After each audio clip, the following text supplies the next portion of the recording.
नमस्ते सबैजनालाई share market च्यानलमा यहाँहरुलाई स्वागत छ। आजदेखि आईपीओ निष्कासन गर्ने महिला लघु वित्तको बारेमा आजको यस भिडियोमा म तपाईहरुलाई सम्पूर्ण जानकारी दिन जाँदै छु।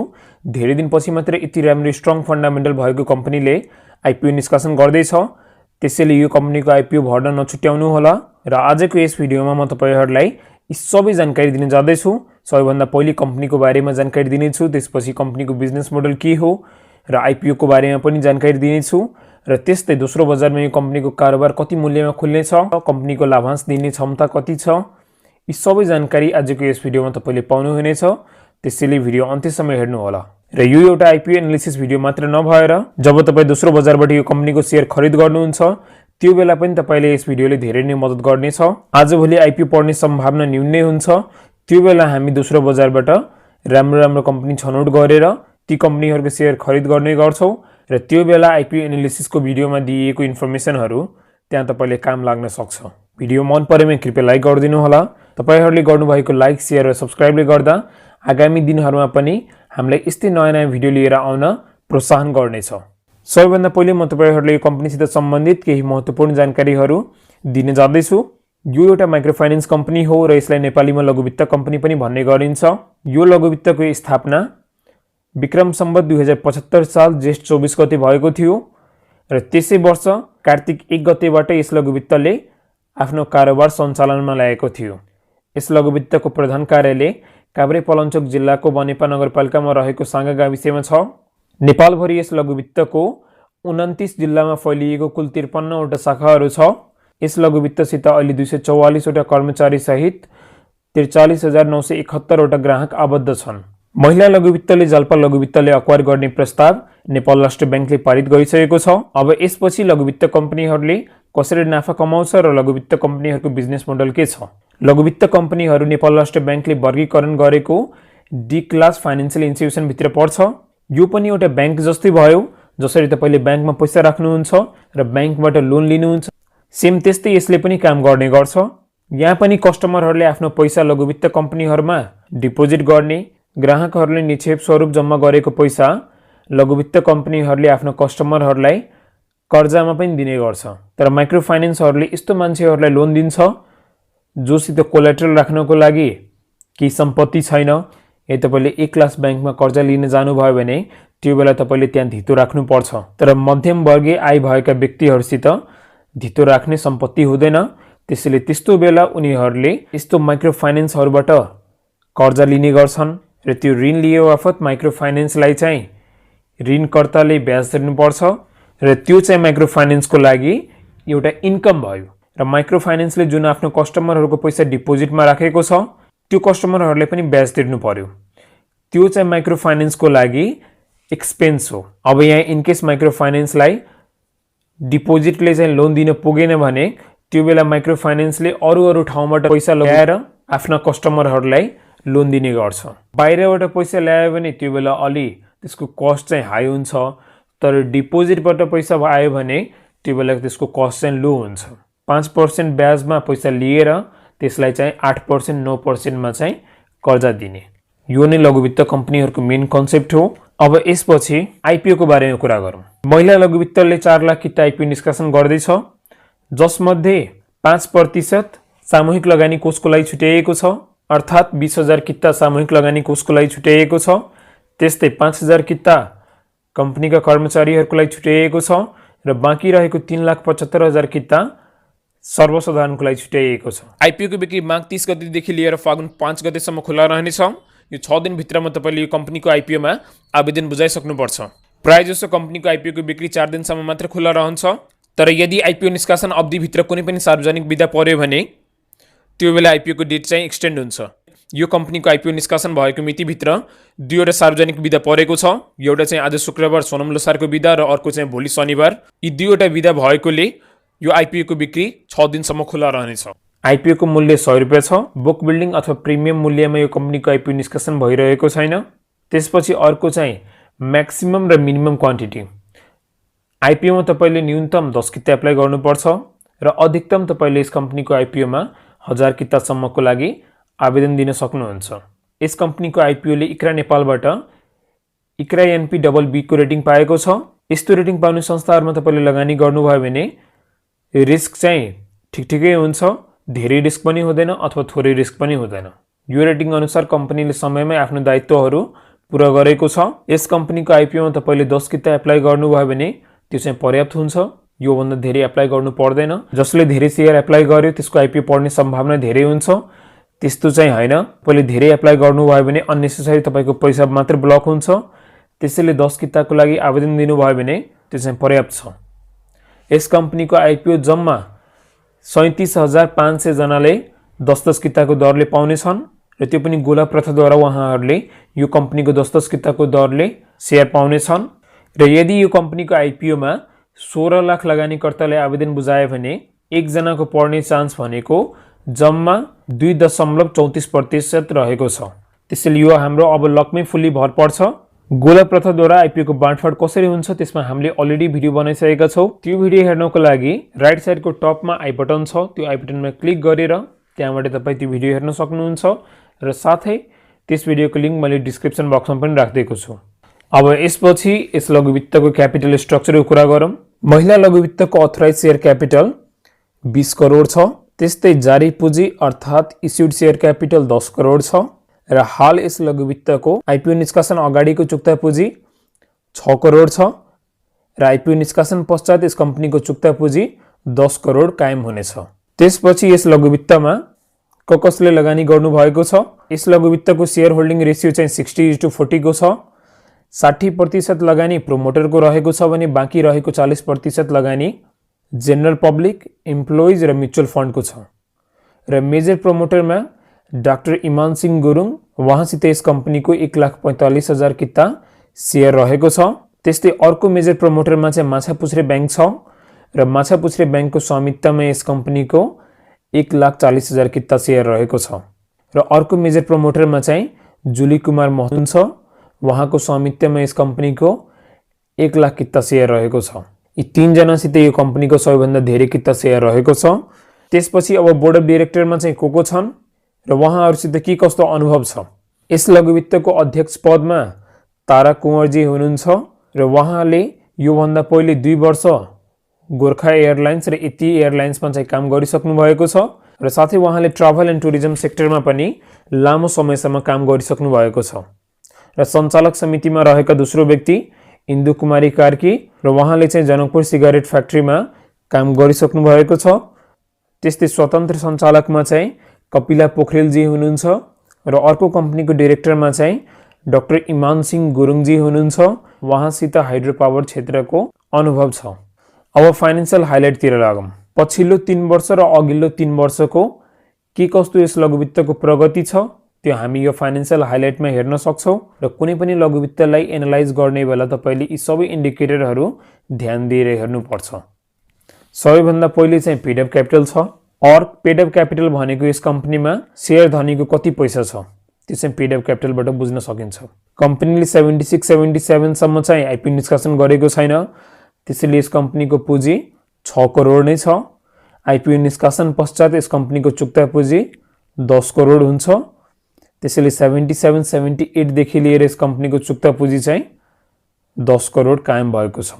र यति कुरा ध्यान दिनु होला, कम्पनीको जति थोरै शेयर मार्केटमा भयो भने त्यो कम्पनीको शेयरको मूल्य बढ्ने सम्भावना त्यति नै धेरै हुन्छ। किनभने थोरै शेयर भयो भने थोरै व्यक्तिले त्यो कम्पनीको शेयर होल्ड गरेर कार्टेलिङ गर्न सक्छन्, जसले गर्दा त्यो कम्पनीको शेयरको प्राइस चाहिँ बढिरहेको हुन्छ। त्यसपछि अर्को चाहिँ रिजर्भ एन्ड फन्ड, कम्पनीको जगेडा कोषमा कति पैसा छ। रिजर्भ जति स्ट्रङ भयो त्यति नै राम्रो हुन्छ। हरेक वर्ष कम्पनीले नेट प्रॉफिटबाट थोरै पैसा चाहिँ यो रिजर्भ फन्डमा जम्मा गर्ने गर्छ। पेड अप क्यापिटल र रिजर्भ फन्ड भनेको शेयर धनीकै पैसा हो। यहाँ तपाई हेर्न सक्नुहुन्छ कम्पनीको हरेक वर्ष रिजर्भमा चाहिँ राम्रै ग्रोथ छ। लास्ट 3 इयरमा कम्पनीले आफ्नो रिजर्भ 9 करोड देखि बढाएर 12 करोड सम्म लगेको छ। त्यस्तै भविष्यमा पनि कम्पनीले आफ्नो रिजर्भ चाहिँ बढाउँदै लगेको छ। यो चाहिँ राम्रो कुरा हो। दोस्रो बजारको मार्केट प्राइसलाई अफेक्ट गर्ने फ्याक्टर चाहिँ रिजर्भ पनि हो।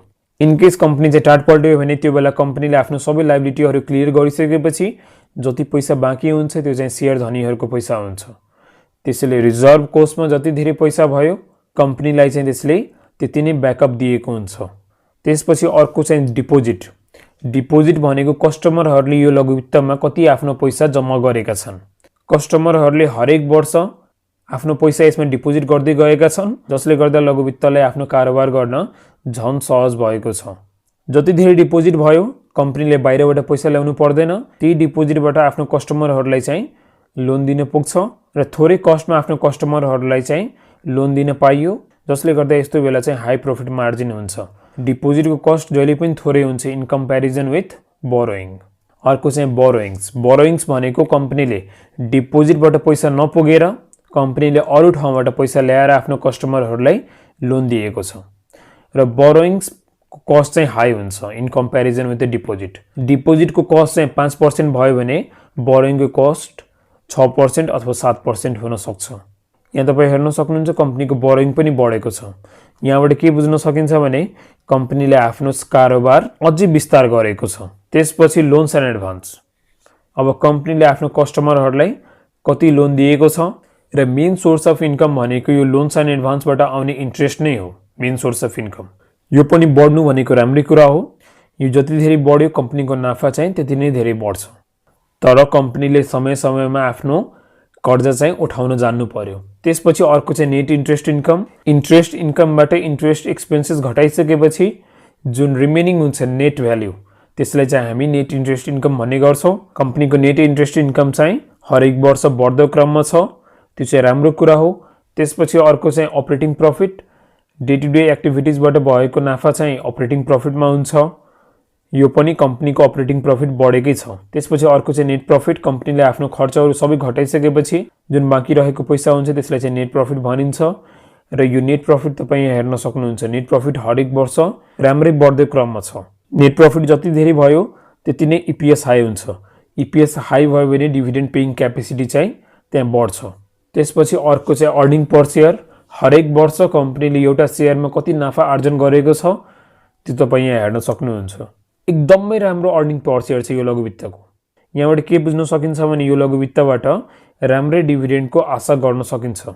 लास्ट 3 इयरमा पनि कम्पनीको अर्निङ पर सेयर राम्रै छ र नेक्स्ट 3 इयरको पनि तपाईँ यहाँ डेटा हेर्न सक्नुहुन्छ, बढ्दो क्रममै छ, त्यो चाहिँ राम्रो सङ्केत हो। त्यसपछि अर्को चाहिँ नेटवर्थ पर सेयर। नेटवर्थ पर सेयर यसको एकदमै राम्रो छ। धेरै दिनदेखि यति राम्रो नेटवर्थ भएको कम्पनीको आइपिओ नै आएको थिएन। लास्ट 3 इयरमा पनि नेटवर्थ 100+ नै छ, त्यो चाहिँ राम्रो कुरा हो। नेटवर्थ भन्नाले कम्पनीको जति एसेट हुन्छ एसेटबाट लाइबिलिटी घटाइसकेपछि बाँकी रहेको भ्यालुलाई चाहिँ आउटस्ट्यान्डिङ सेयरले डिभाइड गरिन्छ र एकजनाको भागमा कति इक्विटी पर्छ त्यो चाहिँ नेटवर्थले डिटरमाइन गर्छ। यहाँबाट के बुझ्न सकिन्छ भने अहिले तपाईँ 313 को सामान अहिले तपाईँ 100 रुपियाँमै किन्न पाउँदै हुनुहुन्छ, यो चाहिँ एकदमै राम्रो कुरा हो र यहीँबाट थाहा हुन्छ यो स्टक चाहिँ अहिले अन्डर भ्यालु छ र नेटवर्थकै आधारमा हामी दोस्रो बजारमा कारोबार हुने ओपनिङ प्राइस रेन्ज पनि फिक्स गर्छौँ। त्यो म तपाईहरुले पछि त्यसको बारेमा जानकारी दिनेछु। अब यसपछि यस लघु वित्तले 77-78 को Q2 रिपोर्ट चाहिँ पब्लिश गरेको छ। त्यो रिपोर्टमा चाहिँ के कस्तो प्रगति छ त्यो म तपाईहरुले यहाँ देखाउन जाँदैछु। Q2 रिपोर्टमा यो लघु वित्तको पेड अप क्यापिटल चाहिँ 60 करोड नै छ, रिजर्भ चाहिँ 58% ले बढेको छ, डिपोजिट पनि 30% ले बढेकै छ, बोरोइङ पनि 133% ले बढेकै छ, लोन्स एन्ड एडभान्स पनि 80% ले बढेकै छ, अपरेटिङ प्रफिट पनि 203% ले बढेको छ। त्यस्तै नेट इन्ट्रेस्ट इन्कम पनि 60% ले बढेको छ। यो एकदमै राम्रो कुरा हो। एनपीएल अर्थात नन परफर्मिङ लोन यहाँ चाहिँ घटेको छ, त्यो पनि राम्रै कुरा हो। कम्पनीले जति लोन दिएको छ त्योबाट जम्मा 1.45% चाहिँ उठाउन सकेको छैन। यो लघु वित्तको एनुअलाइज्ड अर्निङ पर शेयर चाहिँ 181.26 छ र त्यस्तै नेट वर्थ चाहिँ 404 को हाराहारीमा छ। अहिले हाम्रो नेपाली शेयर बजारमा लिस्ट भएको लघु वित्तहरुबाट थोरै लघु वित्तको नेट वर्थ चाहिँ यति राम्रो छ। यहाँबाट तपाईले हेर्नुभयो Q2 मा यो लघु वित्तको सबै इन्डिकेटरहरुमा राम्रो ग्रोथ छ। 2 वर्षको कार्यकालमा यो लघु वित्तले यति राम्रो प्रगति देखाएको छ भने यो लघु वित्तको म्यानेजमेन्टहरु एकदमै कम्पिटेन्ट छन्। त्यसपछि लघु वित्तले किन आइपिओ निष्कासन गर्न लागेको छ, त्यसपछाडीको कारण के छ त्यो तपाई यहाँ हेर्न सक्नुहुन्छ। कम्पनीले आइपिओ निष्कासनबाट 4 करोड रुपैयाँ संकलन गर्ने छ, त्योबाट 2 करोड चाहिँ फिजिकल इन्फ्रास्ट्रक्चर र अर्को चाहिँ शाखा विस्तार गर्न खर्च गर्नेछ। 50 लाख रुपैयाँ चाहिँ पशुपालन तथा कृषि कर्जामा दिनेछन्। त्यस्तै अर्को चाहिँ खुद्रा व्यापार र सेवा कर्जामा 50 लाख दिनेछन् र बाँकी रहेको 1 लाख रुपैयाँ चाहिँ साना तथा घरेलु उद्योग कर्जाहरूमा दिनेछन्। यस्तो संस्थाबाट हाम्रो देशका मान्छेहरूले कर्जा काटेर आफ्नै देशमा केही बिजनेसहरू गर्न थालेका छन्। भन्नुपर्दा आइपिओ निष्कासन पछाडिको मोटिभ चाहिँ राम्रो नै छ। शाखा विस्तार गर्नुपर्छ। यसले अहिले जम्मा 53 वटा शाखा छ। अब दोस्रो बजारमा यो कम्पनीको सेयर चाहिँ कति मूल्यमा कारोबार हुन्छ? दोस्रो बजारमा कारोबार सुरु हुनुभन्दा पहिले नेप्सेले एउटा नयाँ कम्पनीहरूलाई ओपनिङ प्राइस रेन्ज तोकेर दिन्छ र त्यही ओपनिङ प्राइस रेन्ज भित्र चाहिँ त्यो कम्पनीको पहिलो कारोबार सुरु हुन्छ। अब यो लघुवित्तले नेप्सेबाट कतिको ओपनिङ प्राइस रेन्ज पाउँछ त्यो तपाईँ यो नेटवर्थबाट क्याल्कुलेट गर्न सक्नुहुन्छ। जुन एक्चुअल इयरको लेटेस्ट नेटवर्थ छ त्यसलाई हामी लिने गर्छौं र त्यसलाई चाहिँ इन्टु 3 सित मल्टिप्लाई गरिसकेपछि जति आउँछ त्यो चाहिँ म्याक्सिमम प्राइस रेन्ज र अहिले कम्पनीको जति नेटवर्थ छ अथवा एक्चुअल इयरको नेटवर्थ जति छ त्यो चाहिँ ओपनिङ प्राइस रेन्ज हुन्छ र त्यही भित्र दोस्रो बजारमा यो कम्पनीको पहिलो कारोबार सुरु हुन्छ। यहाँ तपाईँ हेर्न सक्नुहुन्छ यस लघुवित्तको दोस्रो बजारमा पहिलो कारोबार 313 देखि लिएर 939 भित्रमा सुरु हुन्छ। यो भन्दा पहिले आएको दुईवटा कम्पनी बाहेक अरु सबै कम्पनीहरुको दोस्रो बजारमा पहिलो कारोबार चाहिँ म्याक्सिमम प्राइस रेन्जमै हुन्थ्यो। तर प्रभु लाइफ र अर्को चाहिँ चन्द्रगिरी हिल्सको मात्र म्याक्सिमम प्राइसमा चाहिँ कारोबार सुरु भएन, त्यो भन्दा मुनि चाहिँ कारोबार सुरु भएको थियो। तर जे होस् पछि लङ टर्ममा गएर त्यो कम्पनीको शेयरको मूल्य चाहिँ माथि नै जान्छ। यसको कारोबार पहिलो दिनमा भयो भने मिनिमममा 313 बाट सुरु हुन्छ र म्याक्सिमममा 939 सम्म खुल्न सक्छ। पहिलो दिनमै 300% अथवा 900% गेन खानु भनेको धेरै नै हो। यस्तो ओपनिङ प्राइस रेन्ज चाहिँ थोरै कम्पनीहरुले पाएका छन्। अब त्यसपछि यो लघुवित्तको डिभिडेन्ड डिस्ट्रिब्युसन क्यापेसिटी चाहिँ के कस्तो छ, कतिको क्षमता छ? लघुवित्तको अर्निङ पर शेयर 50 भन्दा माथि नै छ र अर्निङ पर शेयर जति हाई भयो लघुवित्त कम्पनीहरुले आफ्ना शेयर धनीहरुलाई त्यति नै धेरै डिभिडेन्ड दिन्छन्। कम्पनीको अहिले जारी पुँजी चाहिँ 10 करोड छ तर अधिकृत पुँजी चाहिँ 20 करोड छ। अलमोस्ट 50% को ग्याप छ, जसले गर्दा यहाँबाट के बुझ्न सकिन्छ भने कम्पनीले बोनस शेयरमै जोड दिन्छ र भविष्यमा कम्पनीले आफ्ना शेयर धनीहरुलाई बोनस शेयर दिने चाहिँ राम्रो सम्भावना छ। अब अहिले चाहिँ कति दिन्छ त्यो चाहिँ एक्ज्याक्ट भन्न सकिदैन, किनभने तपाईले हेर्नुभयो कम्पनीको पेड अप क्यापिटलमा चाहिँ नेक्स्ट 3 इयरसम्म paid up capital remains constant, जसले गर्दा त्यहाँबाट के बुझ्न सकिन्छ भने कम्पनीले आफ्नो शेयर धनीहरुलाई आगामी 3 वर्षसम्म बोनस शेयर दिने छैन, बरु क्याश डिभिडेन्ड दिन्छ। तर फ्युचर जुन प्रेडिक्सनहरु गरिएको हुन्छ त्यो चाहिँ एक्ज्याक्ट हुँदैन, कुनै बेला चेन्ज पनि हुन सक्छ, जसले गर्दा हामी यदि यो कम्पनीलाई होल्ड गर्यौं भने लङ टर्ममा चाहिँ राम्रै प्रफिट हुन्छ। धेरै जनाले प्रश्न सोध्नुहुन्छ दोस्रो बजारमा लिस्ट भइसकेपछि यसलाई बिक्री गर्ने कि राखिराख्ने। यो एक्ज्याक्ट आन्सर चाहिँ मसित छैन। यो कहिले पनि भन्न सकिदैन कतिमा गएर बिक्री गर्ने र कतिमा गएर खरिद गर्ने। मार्केट पुरै अनसर्टेन छ। अब तपाईले जति प्रफिटले पुग्यो भने तपाई त्योमा सेल गर्नुहुन्छ। अब अरु कसैले त्यो प्राइसमा खरिद गरे भने उसले आफ्नो प्रफिट मार्जिन सेट गरेर त्यो प्राइस भन्दा माथि चाहिँ बिक्री गर्छन्। सर्ट टर्ममा नो डाउट तपाईले यसमा राम्रै प्रफिट पाउनुहुन्छ। तर जुन ट्रेन्डमा यो भन्दा पहिले पीएलआई र अर्को चाहिँ सीजीएच चन्द्रगिरी हिल्स चाहिँ खुले थियो, यो ठूला लगानीकर्ताको आशीर्वाद यो कम्पनीमा पनि पर्यो भने अभियसली नै यो कम्पनीको कारोबार 300 बाट नै सुरु हुन्छ। त्यसैले सर्ट टर्ममा तपाईले राम्रो रिटर्न पाउनु भयो र लङ टर्मसम्म तपाईले यसलाई होल्ड गर्नु भयो भने हरेक वर्ष तपाईले ईपीएस अनुसारको डिभिडेन्ड पनि पाउनुहुन्छ र क्याश डिभिडेन्ड पनि पाउनुहुन्छ। कम्पनीले मलाई लाग्छ यो दुवै क्याश डिभिडेन्ड र बोनस शेयर मिक्स गरेर आफ्ना शेयर धनीहरुलाई दिनेछ।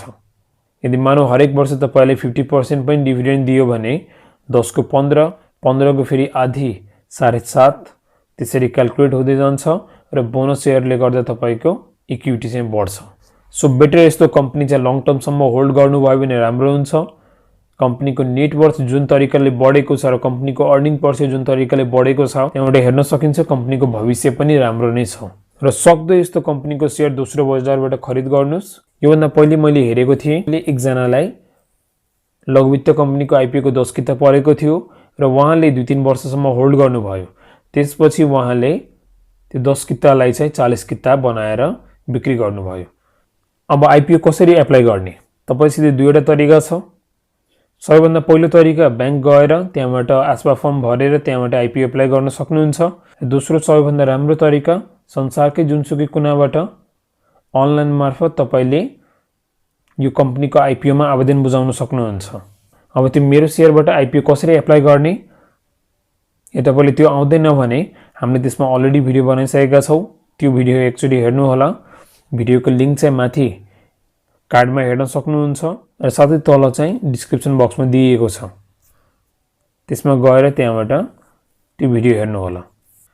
यो लघु वित्तको प्राइस तपाईको 2000 प्लस पनि जाने सम्भावना छ र पहिलो दिनमै यो लघु वित्तको पहिलो कारोबार चाहिँ 900 मा हुने सम्भावना छ। यो भन्दा पहिले थोरै लघु वित्तहरूले यति राम्रो ओपनिङ प्राइस रेन्ज पाएका थिए। यदि 900 बाट कारोबार सुरु भयो भने नो डाउट यसको प्राइस चाहिँ 2000 प्लस नै जान्छ, किनभने अहिले अधिकांश लघु वित्त कम्पनीहरू 1500 भन्दा माथि नै छन्। त्यसैले बेटर तपाईले यसलाई लङ टर्म सम्म होल्ड गर्नुभयो भने यो चाहिँ राम्रो हुन्छ। भिडियो अन्त्यसम्म हेरिदिनु भएकोमा धन्यवाद। तपाईले भिडियो कस्तो लाग्यो आफ्नो प्रतिक्रिया दिन नबिर्सिनु होला।